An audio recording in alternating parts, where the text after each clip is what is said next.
మత్తయి సువార్త 1వ అధ్యాయం. అబ్రహాము కుమారుడగు దావీదు కుమారుడైన యేసుక్రీస్తు వంశావళి.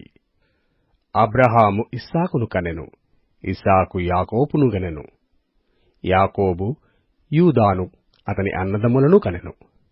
యూదా తామారునందు పెరెసును జెరహును కనెను. పెరెసు ఎస్రోమును కనెను, ఎస్రోము అరామును కనెను, అరాము అమ్మినాదాబును కనెను, అమ్మినాదాబు నయసోనును కనెను, నయసోను షల్మానును కనెను, షల్మాను రాహాబునందు బోయజును కనెను, బోయజు రూతునందు ఓబేదును కనెను, ఓబేదు యెషయిని కనెను, యెషయి రాజైన దావీదును కనెను. ఊరియా భార్యగా నుండిన ఆమెయందు దావీదు సొలొమోనును కనెను.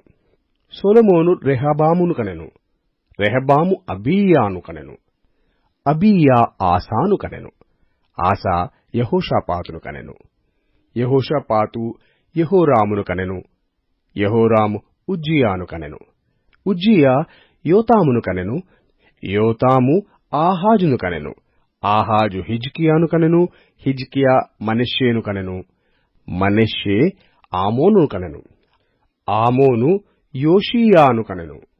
యూదులు బబులోనుకు కొనుపోబడిన కాలములో యోషీయా యెకొన్యాను అతని సహోదరులను కనెను.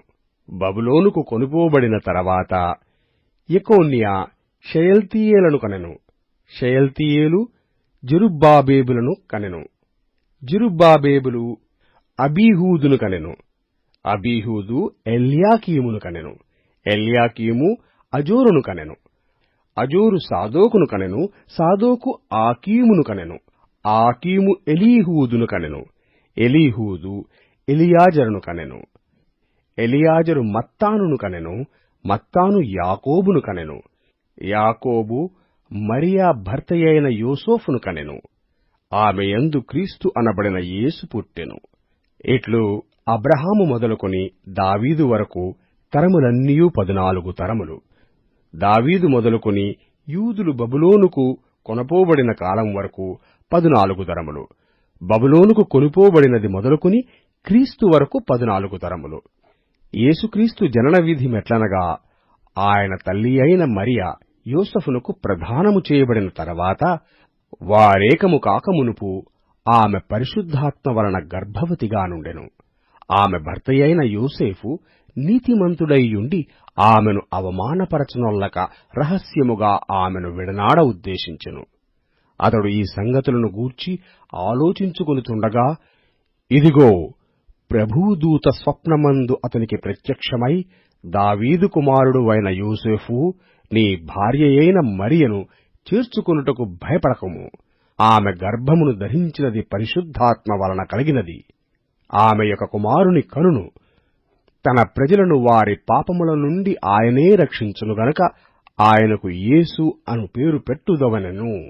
ఇదిగో, కన్యక గర్భవతి అయి కుమారుని కనును, ఆయనకు ఇమ్మానుయేలను పేరు పెట్టుదురు అని ప్రభువు తన ప్రవక్త ద్వారా పలికిన మాట నెరవేరునట్లు ఇదంతయు జరిగెను. ఇమ్మానుయేలను పేరునకు భాషాంతరమున దేవుడు మనకు తోడని అర్థము. యోసేపు నిద్ర మేలుకుని ప్రభువు దూత తనకు ఆజ్ఞాపించిన ప్రకారము చేసి తన భార్యను చేర్చుకొని ఆమె కుమారుని కనువరకు ఆమెను ఎరగకుండెను. అతడు ఆ కుమారునికి యేసు అను పేరు పెట్టెను.